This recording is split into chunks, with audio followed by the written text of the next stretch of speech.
Welcome, welcome. We are back like we never left. This is Coffee with Jenni and Dre. It's been a while. It's been a while, man, since y'all seen us too. The last couple of weeks have been us together. The last couple of weeks have been spin-offs.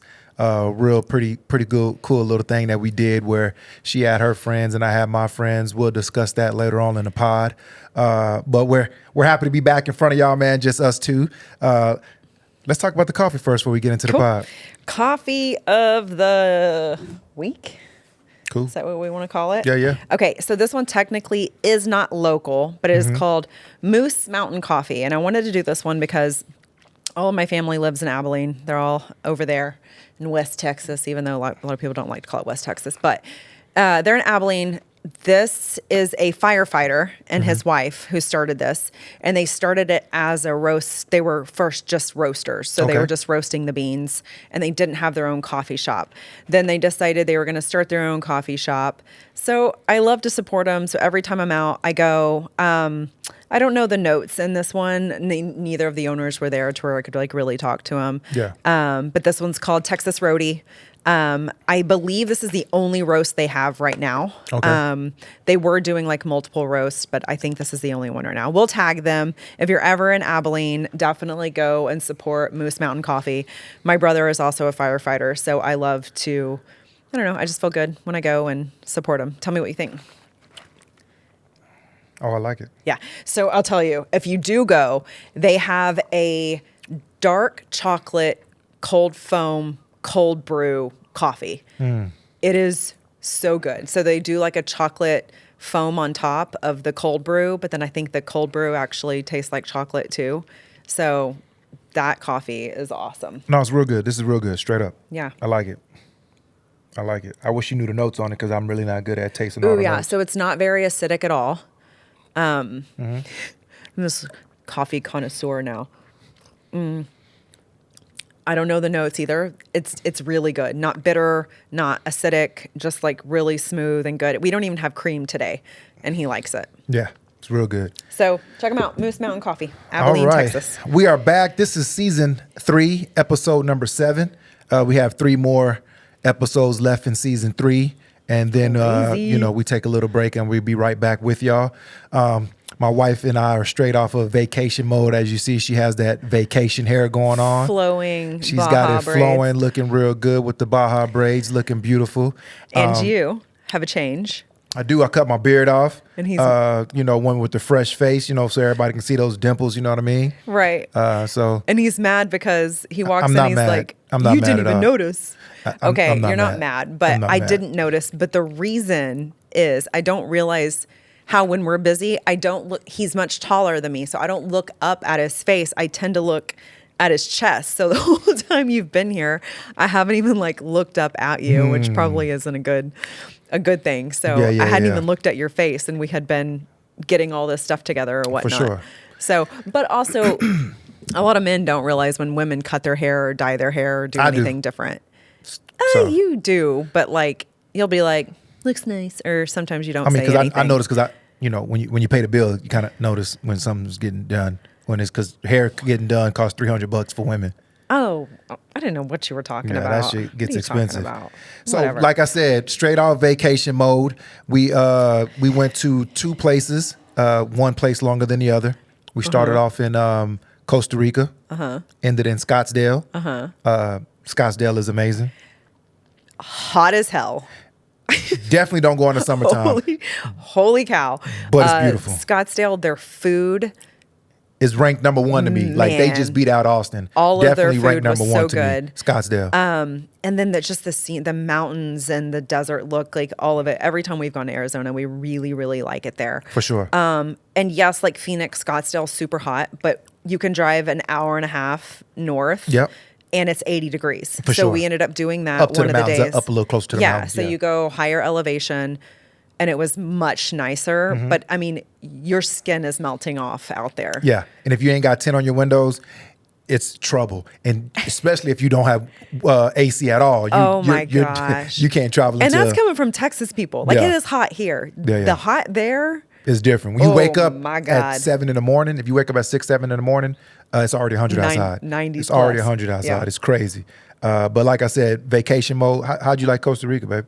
It was great. It was very rainy, super humid, but I mean, it's Costa Rica. For sure. The beaches aren't what we thought it was going to be. You know, they were kind of brown but it's still beautiful. What part of Costa Rica? Food was good. We were in, Tamarindo? Tamarindo. Yep. Tamarindo. Town was super cute. Loved the town. We went to dinner at one spot. I can't think of the name of it. The three guys that were running it, their hospitality was amazing. They were super fun. It's good, fresh food. So for sure, good, definitely. But we're going to open up this first segment about just vacation dynamics with friends because we went on. I mean, this vacation was planned with five other couples or four other couples. Four other couples, including us, so five in total. And there's definitely dynamics that should be worked out before you go on a vacation with anybody. Like, I think that if you're going with friends, I think that the dynamics should be worked out way before you go.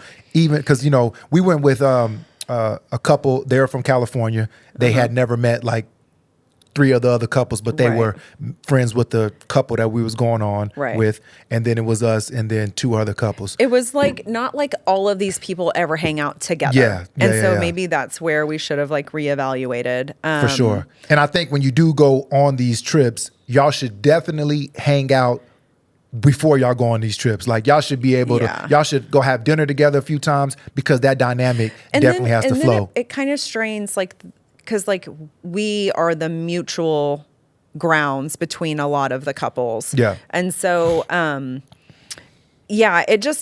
again, they're fun. Couple trips can be really fun. Yeah. We love every single person that we were there with. We do. But there were just some dynamics that I feel like, I mean, we're on a podcast, we might as well talk about, like, you've just got, that didn't go the way we expected. For sure. And caught us off guard. Yep. And then you have Things get weird. I mean, you know what I'm saying? And so it's like, what do you expect if you go on a couple's trip? Yes, Are y'all supposed to be together 24/7? Is it okay if some couples pair off? Yeah. Should you invite everybody, even if you're pairing off? Mm-hmm.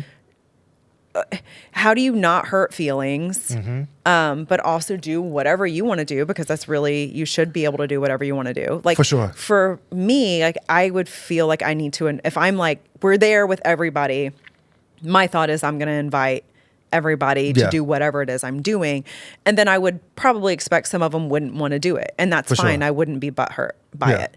But some people feel as if you don't really have to send that invite out and you can just go and do whatever you want to do. Yeah. So I'd like to get the listeners' opinion on and also it's like we said, it's different dynamics. So, half of the crew are, people with kids. The other half are people with no kids. Yeah. You know what I'm saying? And they don't want kids type of thing. So it's not like, it's just two different dynamics. Typically, with me and my wife, when we go on a trip and let's say, the first night and a half, we damn near just sleeping. So we're not really trying to, go crazy, drinking, having all that. We're not even trying to do all that. We're really just trying to, relax and do like an hour and a day and a half, like literally just laying around, not doing nothing. And I think that for people, there's people that maybe travel all the time or don't have kids. Mm-hmm. That's different for them. For sure. They're going. They're not tired from like constantly dealing with the mom and the dad. Facts. And so they can get there and just immediately go into party mode. Whereas mom and dads are kind of like, hold on. Yeah.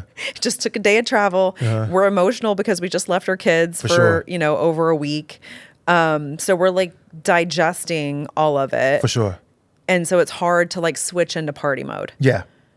So definitely with these vacations that y'all plan with friends, definitely got to work that out. Like, definitely go to dinners, definitely hang out with each other outside of like before you're planning a trip, just to get that dynamics and expectations of things like that. But definitely, I love everybody that was on the trip. We got to be mindful of everyone. Like, that's it. When you're going on a vacation with someone, you have to realize like things are going to happen that you don't really like, maybe because you're there with 10 people, you know what I mean? So there's different personalities and things going on. So maybe you do need to take a shot when you get there so that you can just say, okay, Release a little bit. Relax.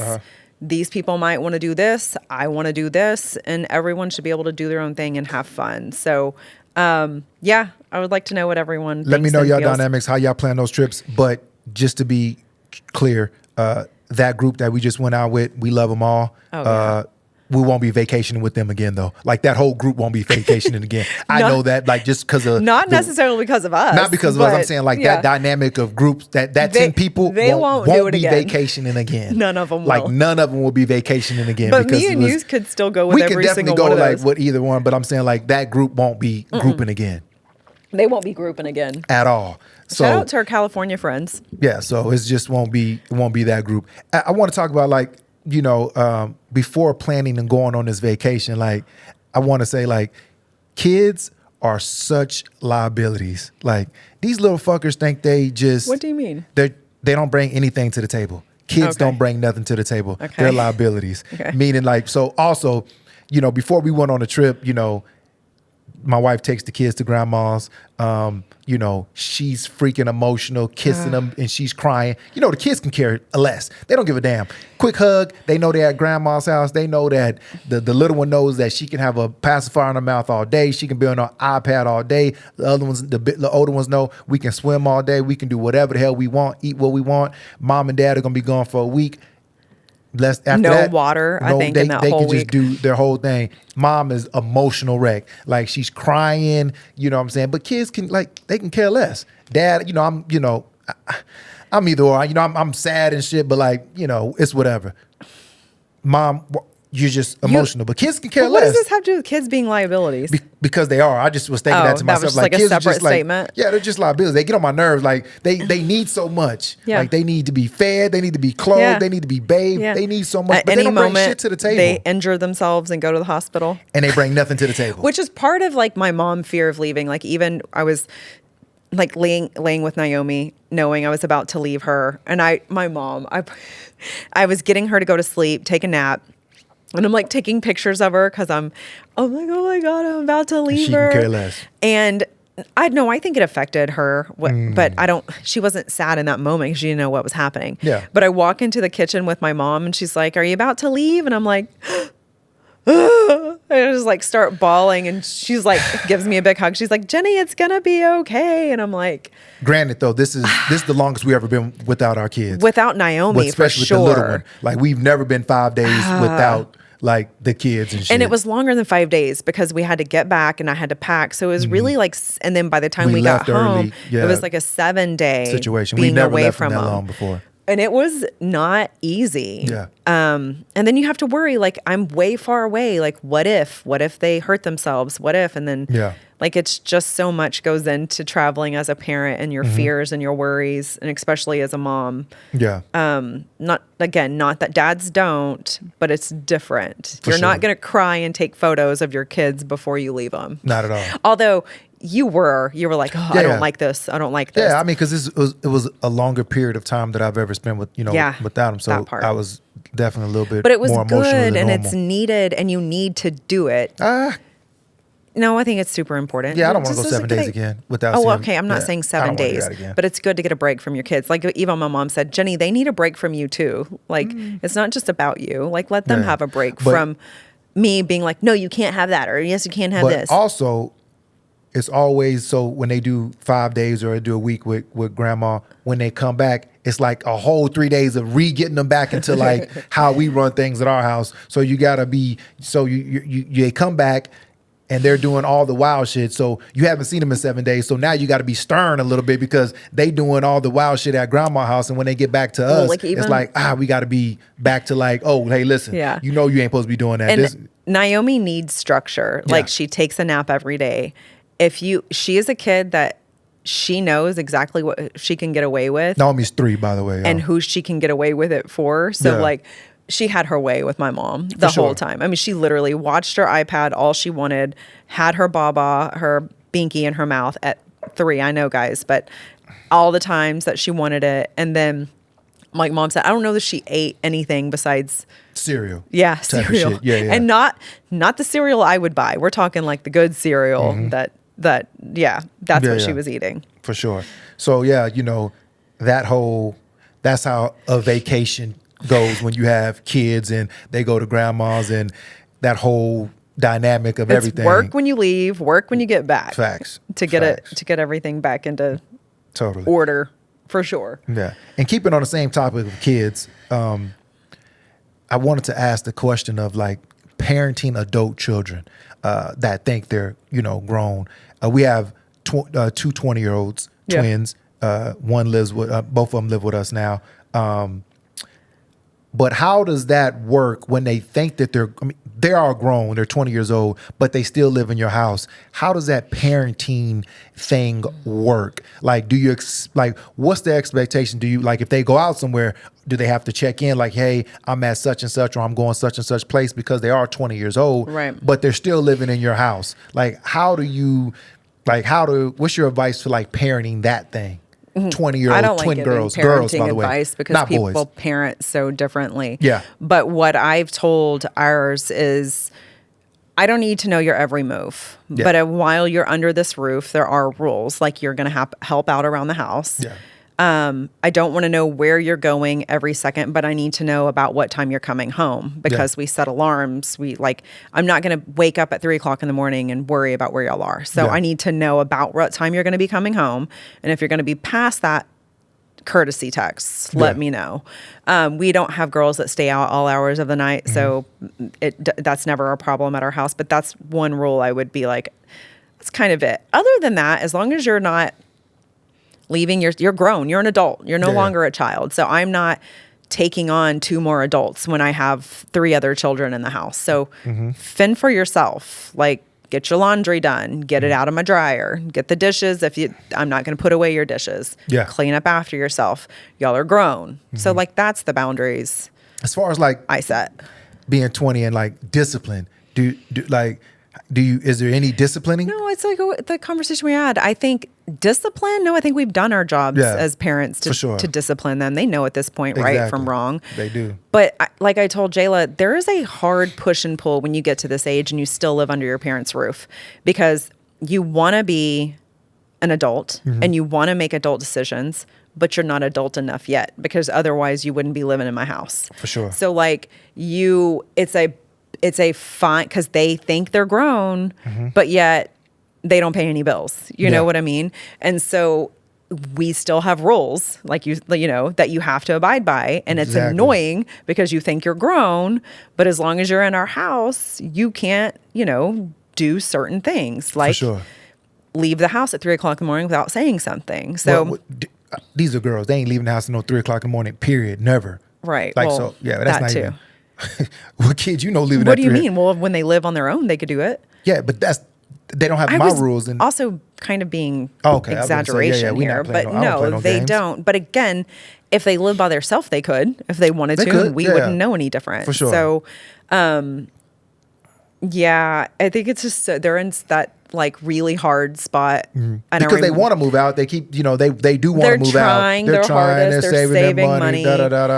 So, like I told you, I think it's our job still to teach them responsibilities and give them advice on what we think is best for them. Yeah. But at the end of the day, they have to start making decisions for themselves. It's no longer our job to say, this is what you should and have to do. This is what I think you should do. And based off of my experience as an adult and what I've been through, I think this is how you should handle it. For sure. But now it's on them.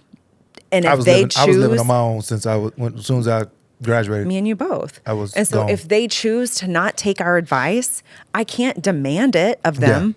I can't make them do it, because y'all are grown. Y'all are adults. And I'm not, again, Jayla pays her own car, her own cell phone, her own insurance. So what are we going to do? We're going to take your car away? No, that's her car. She owns it. Yeah. So there's really nothing we can do except cross our fingers that we raised her the right way and that she makes the best decisions. And both of them, honestly, I want them to start thinking for themselves and growing up. I don't want them to have to ask us or feel like they have to ask us for everything. For sure. And I have 6 daughters. So that shit's a hard life. If y'all, if you're a dude out there with a bunch of daughters, like that shit is hard than a motherfucker. I mean, just, because my son, he's the oldest one. He got at the house as soon as possible. That he's never like, he's not and playing no even when game. he comes over, even when you he comes should see over, him. He like he's like, sits there and he's like, yo, this shit's crazy in here, Pops. Like, it's just, and he's 22. So it's having girls, man, even though it's, you know, less rough housing in the house and stuff like that, man, like, man, girls is hard, man, because you just worry about more things than you do with the boys. Like, I worry way more about the girls than I do with the boys.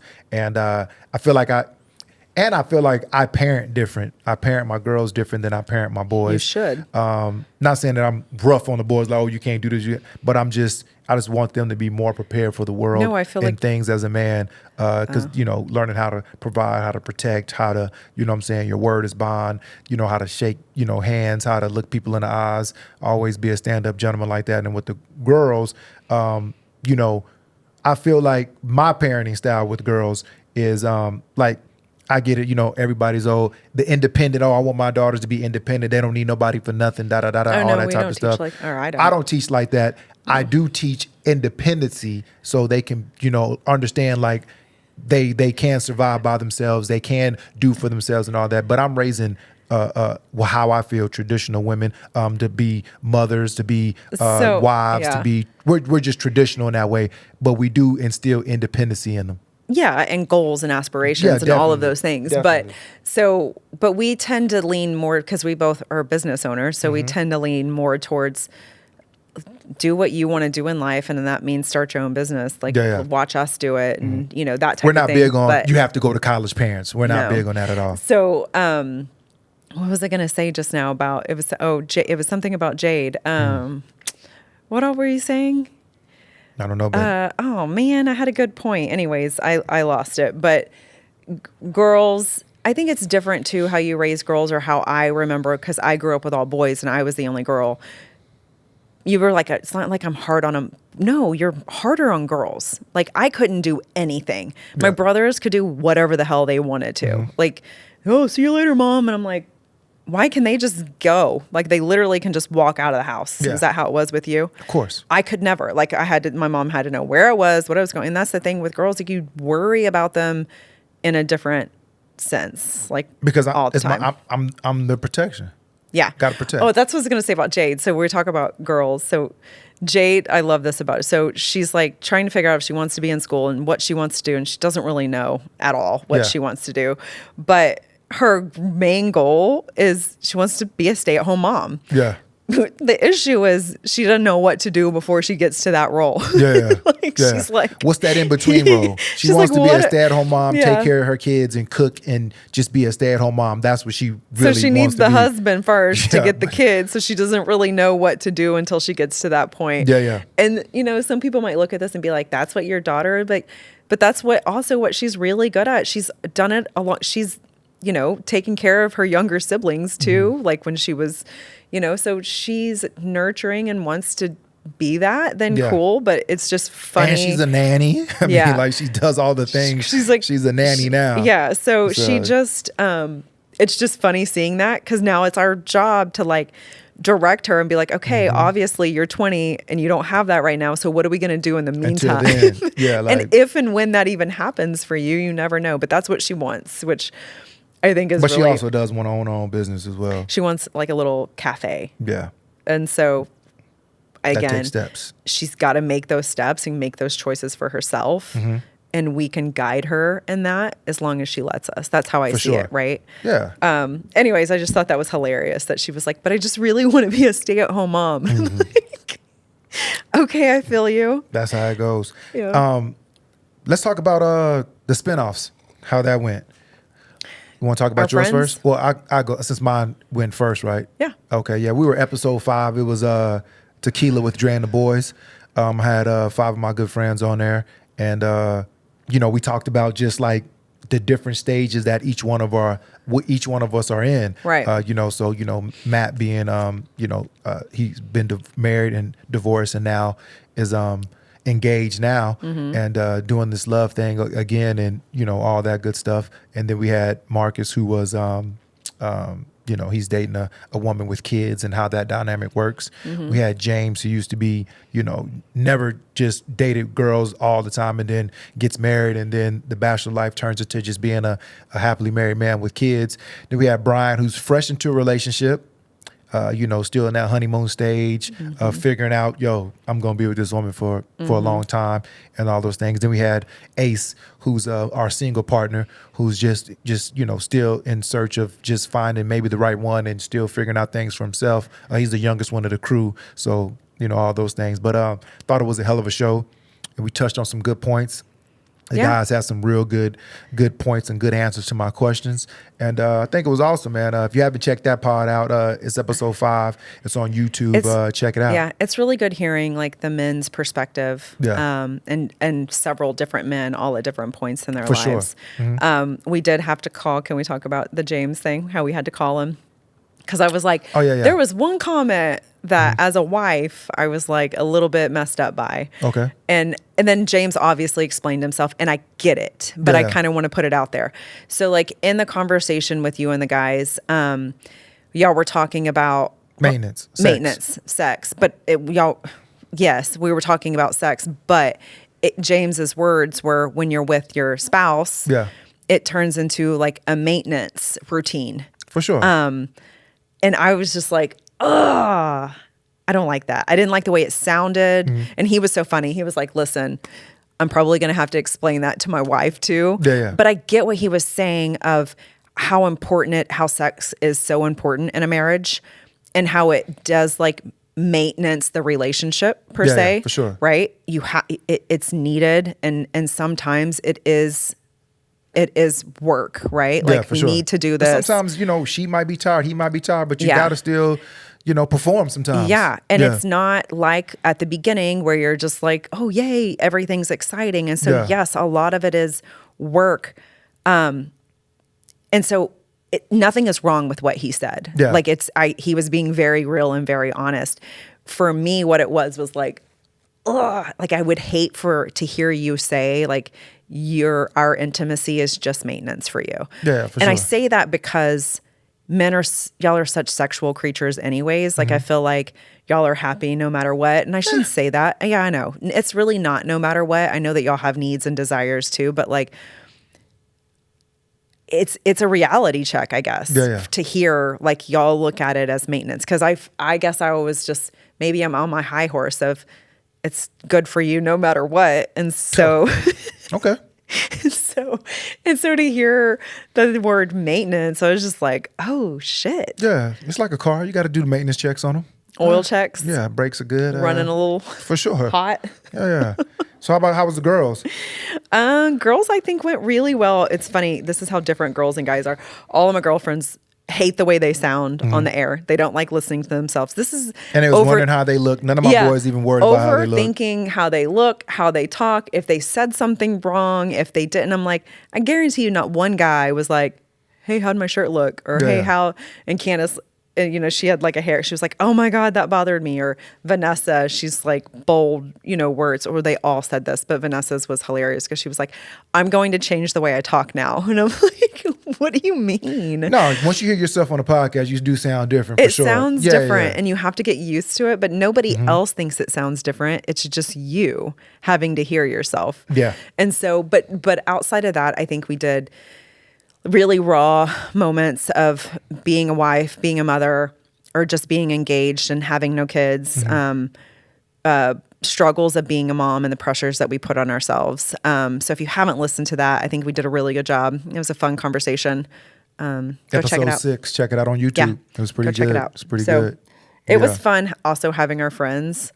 And it's funny too, because like they'll call you out for something or like, your guy friends would be like, oh, we're thankful for Jenni. Like we come into play even when we're just with our friends. But I missed being able to just sit down and talk with you too. It was fun with them.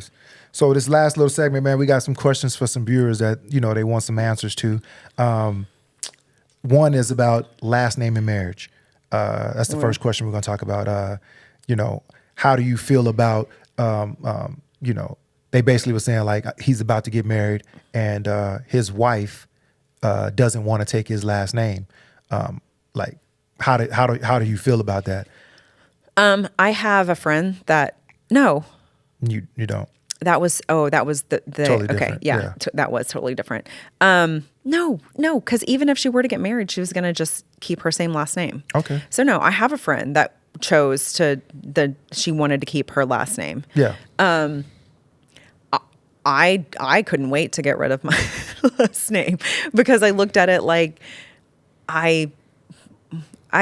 ew, this is like really raw and real, but I didn't love the relationship I had with my dad. And so I was honored to take on your last name and now be following you, if that makes sense. Yeah. And not the following my dad kind of is how I looked at it. So it was an honor to be able to take your last name. For sure. I loved it. So, but you have a different point of view of it. I guess I just don't think if a woman wants to keep her last name, then keep your last name. My point of view is totally, I say it every time, I'm traditional as it can be. If me and, it would have to been some discussion way before like I decided to like propose to you type of thing, because I'm not marrying any woman that is not going to take my last name. I'm not saying, and it's not a control thing. It's not this, that. It has nothing to do with that. It has everything to do with I'm traditional, and I want my kids to all have ours. It'd be crazy, like right? A whole family we're going to be a family. Like if she had kept her last name and I kept my last name, and then we got 8 kids running around with my last name. Okay. It doesn't. Why is mom's last name different? No, but what if it's hyphened? When it's hyphen, whose name is last? Yours. So it would be McKissick Jones. Cindy did that. Cindy is cool.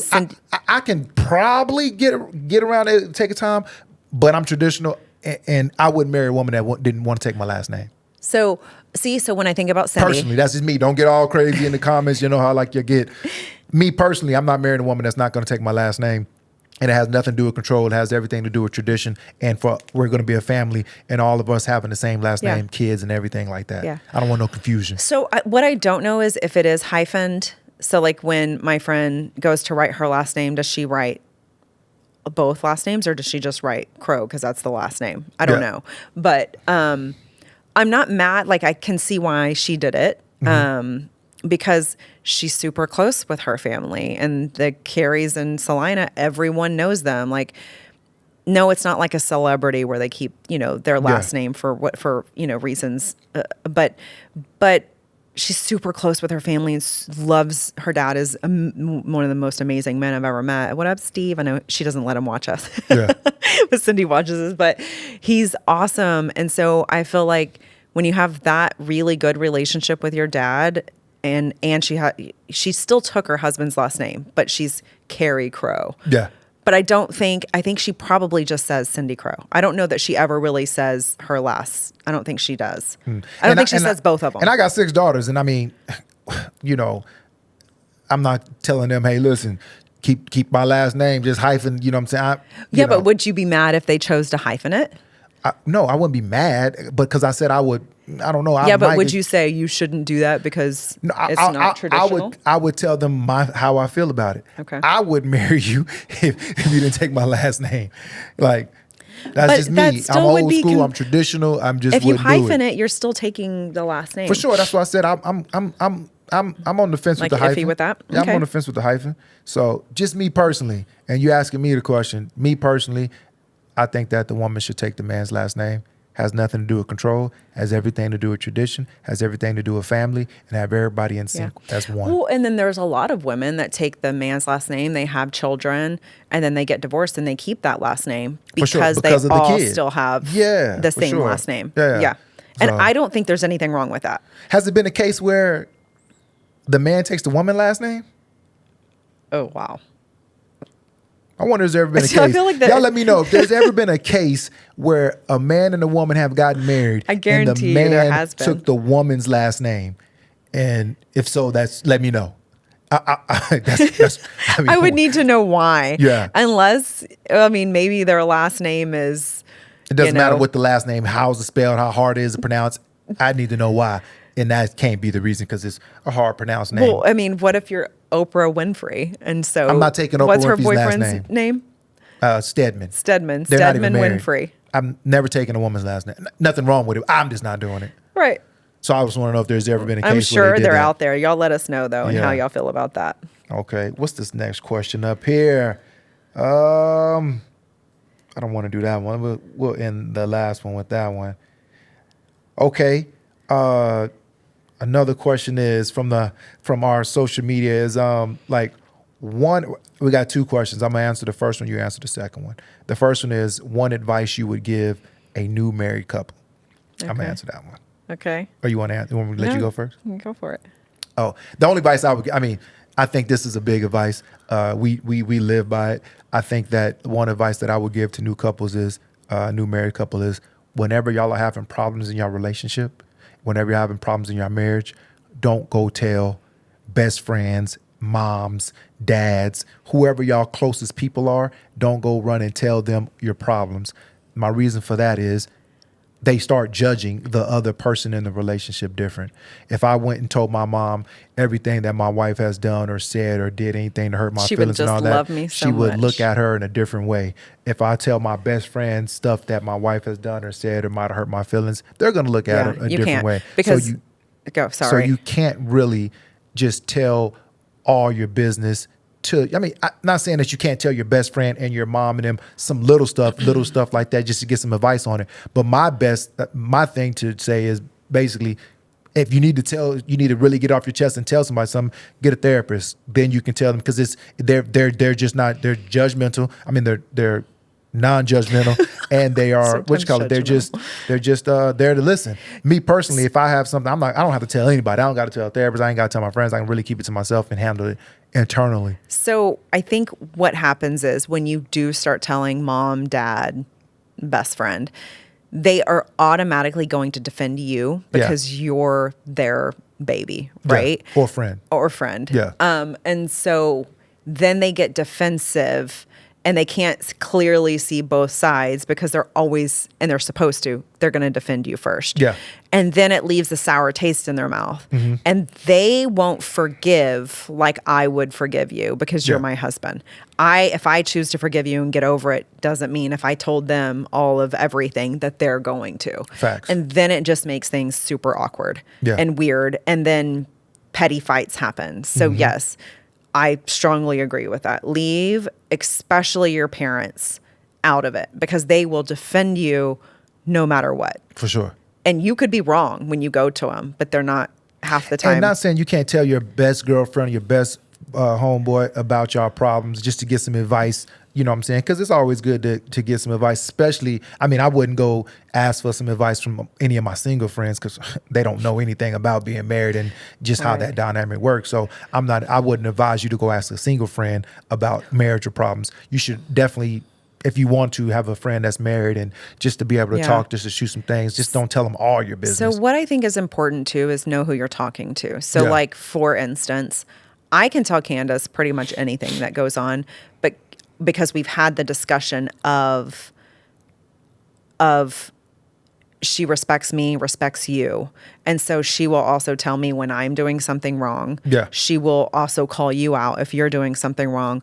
But at the end of the day, we've had the discussion of, this is my husband and you're going to respect and love him. And she will say that, like, if you love him and you forgive him over anything, so will I. And which is what I did with her and Damien. Like, she wants to co-parent and she wants me to love him no matter what happened. And they got divorced and I still talk to him. He still will text me. He wants to come on here. Like, and the only reason I did that is because she said it. So it's like, she was like, if I love him and I can forgive him, so can you. And I was like, damn, you're so right. Like, so know who you're talking to and know who your friends are. And if you don't have that one friend out there that when you look at him and say, this is my husband and I'm going to vent to you and I need you to forgive him as much as I will. Like, you can't hold this against him because I'm just venting right now. Yeah. And she said that, she still talks to, Candace's ex-husband and, good communication and all that good stuff because of Candace. If anything happened between me and my wife, I'm not talking to any of y'all. I don't want any of y'all to be my friends. I don't want to talk to any of y'all. I don't like y'all no more. Y'all, it's just, zero communication. That sounds so salty of you. See, zero communication. I'm blocking y'all all on Instagram and all the platforms you can be blocked on. I'm blocking y'all. I'm not texting y'all ever. I'm never going to call y'all. I'm nothing. Can we cut that out? That sounded really crazy and weird. I don't know why you just What do you mean? that. I'm just being honest. Just you the one that wants to have, you want to take my friends. What? No, but why you would do you want to take my that friends. Sounds so weird. How does that sound weird? I don't want to be friends with your friends after if something happens. Then that to me means you don't really like them anyways. No, I like them all. Well, that's not what it sounds like. But if it's a cutoff situation, you can't take my friends. I don't want your friends. What if we had a very amicable separation and everything is fine and that me and you are amazing. Cool? I don't want those. So you still wouldn't be friends with my friends? Not okay, I'm still friends with your friends, and they're still going to talk to me whether you like it or not. It won't work like that. Yeah, they would. I promise. Anyways, try to call Jason when something happens. I don't need to talk to Jason, but I can talk to anyone else, and it'll be just fine. Make it happen. Okay, last question of the day. I don't want to say who it's coming from, but it's coming from somebody. This is from our Instagram, and the question is, keeping things from an ex. Meaning something like, what do you think about people keeping or wearing things their ex bought them if they got into a new relationship? Yeah, I think that's super weird. You think so if your ex had bought you a necklace and you thought it was a dope necklace, you would get rid of it, or you just won't wear it no more? I wouldn't wear it anymore. Okay. Hey, come on, talk about it. No, I think that's weird. Okay. In fact, I mean. Why do you think the people that keep it, they're just holding on. They want to hold on to something in a relationship. Oh, I think some people are just materialistic and they're going to hold on to it because they like it. But that's not me. I would get rid of everything. What I'm saying is, so like, for example, like some of these women that are dating pro athletes and they got them, red bottom shoes, Louis Vuitton purses. You got all these purses and all this. That's a lot of things. That's what I'm saying. Look, what about you got? I'm not just talking about a necklace. What about this man had bought you like 6 or 7 purses, Hermes and come Gucci on. and Then no, Prada. she doesn't need to get rid of it. I'm talking about sentimental things. If Do you they mean gave purses you $4,000 purses. That's not sentimental. That's a purse that she wants to carry around. That a girl doesn't have a connection to that purse in you. She's thankful that you got her the purse, but that's not like when you buy me shoes all the time, and I guess kind of because you're a shoe person, I can relate, but like my rings are this is a symbol of me and you. Yeah. My earrings were like the first things you bought me. Like, so those things need to go. Like if it's meaningful. Yeah. Purses and shoes, no, keep that shit. So as a man, why is that confusing? Because I'm saying I would never get rid of any of those bags or shoes. So I'm saying, as a man, if he's dating a girl and they get in a relationship and he doesn't need to know that all of those things came from him. Well, I'm not saying that she knew all those things, but what about he can't afford to buy her those nice purses like that? So then what do you mean? And then he's like, damn, how'd you get, because obviously he's like, so what about, he's like, how'd you get all those purses? Oh, my ex got me those. Wouldn't that be weird that you got all these purses and stuff from your ex? He shouldn't have asked where she got the shoes like or that purses. sometimes, like, especially if she doesn't have a job where she can afford those type of purses. He's going to ask. I don't know. This is going too deep. Basically, if you've got those shoes and those purses, you can keep them. If he gave you an engagement ring or some diamond earrings that meant something to you, maybe. I think girls are still wearing diamond earrings. I told you. Yeah. I wouldn't because it's a weird connection that I had with someone that I'm no longer with. But I could, I don't know. That's just me. I wouldn't. But you'll rock the purses and shoes. Yeah. Just not the sentimental necklaces and all that good stuff. Yeah. Oh, okay. I mean, dudes really don't have shit from exes anyway, so they, dudes really don't get gifts like that. So I was about to say, I don't think there's been a gift where I've gotten where I'm like, oh shit, this is sentimental. Okay, so I don't like putting this on us, but like I got that necklace made for you. So would you stop wearing it?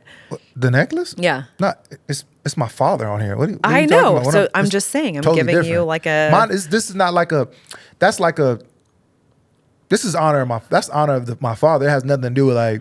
So when you look at it, you're not like, oh, my wife got me that, and I'm so thankful. No. Ew. What I'm saying, I'm thankful for the gift, but I look at it more as like, this is my pops. Like I look at it more as like my father on here. I think that you should also be like, that's my dad, and my wife is awesome for getting me this. Okay. I'm kind of offended right now. Don't be, because I'm looking at it as my father only, not even thinking about it. Yeah. Okay. I look at it as my pops. Well then. Okay. Like I said, man, hey, let's do a quick recap on that coffee real quick before we close out here. Yeah. What? Couldn't think of it. I was going to call it Mountain something, but it's Moose Mountain. Nice. Moose Mountain, Texas Roadie. Again, Abilene, Texas. Really good coffee. Mm-hmm. We like it. Yep. We support them. Get the chocolate, cold foam, cold brew, whatever. Get that because it is fire. And this is episode 7 of season 3. Let me break We're real quick to to this be back. quick commercial break. This commercial is brought to you by Open Door Parking, the best parking company in the world. They do weddings, they do private events, they do hotels, they do hospitals, they do all the best restaurants you can think of if you're in the local Austin area. So definitely check them out, man. This is a commercial brought to you by Open Door Parking. And so, like I said, man, this is Coffee with Jenni and Dre. This is episode 7. We thank y'all. You can find us on Instagram. You can find us on TikTok. You can find us on YouTube. Definitely go check out some of those later episodes. Sometimes when y'all are in these comments and stuff, y'all just got to go check out the episode, and that'll give you all the answers to all those questions that you need. Y'all get a little bit crazy sometime in those comments. Definitely hit our email up. Send us any questions y'all want us to talk about, any topics y'all think they're cool, and we're going to touch on those. This is Coffee with Jenni and Dre. I'm Dre. I'm Jenni. Thanks for tuning in. We're out. Thank you. Bye.